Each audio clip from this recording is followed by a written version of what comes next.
Howdy, Jacob here. Today we're looking at Deere and Company in the machinery industry. If you've ever heard of John Deere, makes sense. They manufacture and distribution of various equipment worldwide. The company is founded in 1837, so they've been around for a couple seconds now. Growth is actually pretty impressive, more so the last 3 years. It looks like right when COVID hit, they had pretty much flat revenue from 6 years prior, but the last 3 years they've been growing like crazy. So we're going to look at the free cash flows or the statement of cash flows to see why that is, with biggest margins they've ever had over the last 10 years. And their dividend has grown pretty immensely to where their dividend is now as much as what their earnings per share was in 2016, but it's still pretty abysmal to what their true earnings are. So we're going to look at what that is in relation to free cash flow. And again, recently, with how great they've been doing, their return on invested capital is in the double digits, but prior to that was averaging mid-single digits. So it really wasn't anything special for quite some time, and then the last couple of years was crazy. So I really want to look at this cash flow statement, and it doesn't look like it was acquisitions. There might have been some investments here, but these might be reinvestments, but they have gotten into quite a bit of debt to fund all their reinvestments, share purchases, dividends, and stuff. And so I do like it when a company allocates their capital as 100%. I don't like them to do less, but I definitely don't like them to do more that much. And so let's look at what that balance sheet is. So their free cash flow average of the last 4 years generously is about 6 or 7 million.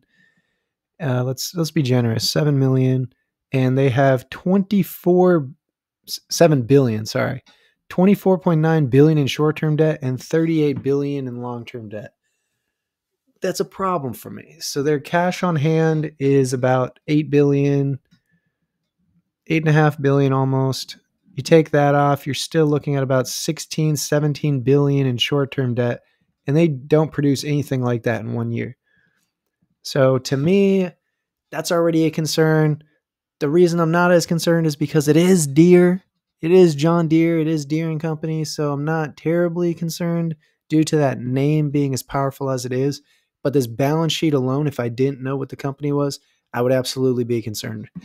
And so I see almost over $60 billion in short-term and long-term debt with $8 billion cash on hand. Even net, you're looking at over $50 billion. And that's going to be, 8 years pretty much of their free cash flow on a generous basis. And so I'm definitely a little bit concerned by that debt, but I think I'm ready to make some assumptions here. It's not going to be enough to turn me off, but just because it is Deere and Company, they have they have a lot of power to them, but I'm still concerned about it for sure. So for revenue growth, they've been growing like crazy recently, but they're huge. I don't think they're growing much more than 5%. With all the debt they have, I'm a little bit concerned. I think they deserve a premium, but I'm going to dampen it down to market average due to the fact that their debt. I'm concerned about it.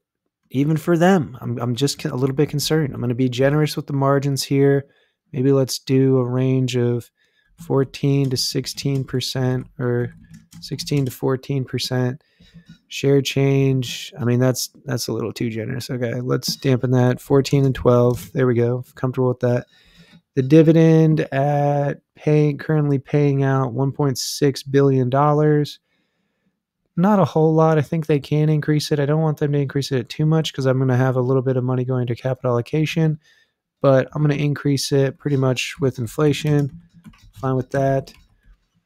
And then share repurchases, 1% for them is going to be $1 billion. Dang, that's crazy. And so probably don't want to do much more than $2 billion. Offset stock-based compensation, looking at about 2.2. That's going to be about 35% of their cash flow on average.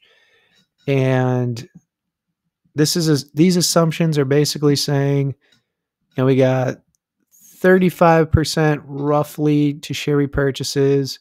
We have about 25% to a dividend, leaving about 40% to maybe 25% or so to debt reduction, 30% debt reduction, leaving about 15% for reinvestment and acquisitions, which I think I'm comfortable with given what they've done in the past, given what I want them to do. This does only use 75% of capital allocations with this projection. And again, that's because I want them to reduce that debt figure.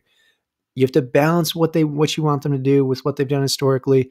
If they don't reduce that debt at all and their free cash flow doesn't grow much more, and they keep paying interest, they don't pay it down, it's still 8 times free cash flow 7 years from now.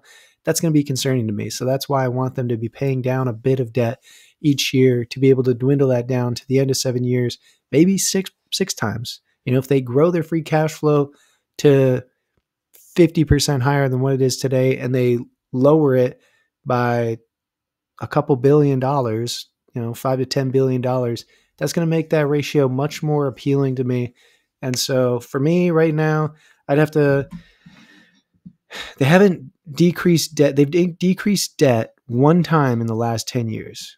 So to me, that's going to be concerning. I want them to focus on that. And if they don't, I don't need to invest in every single company. There's too many companies out there that do things the way I want them to do that make sense to me. And this isn't necessarily one of them. I think it's a fantastic company. I do think there's moat around this name. It's a powerful name, just like Coca-Cola or Apple. It's just something that comes with having a John Deere, but I just don't think the numbers look fantastic to me. I think the valuation looks fine, but to me, this is only one thing. You have to balance out what they're doing, what their present value is of the business with what you see on the balance sheet. And if you have to, it's easier to look at a company and say, why shouldn't I invest in this rather than why should I?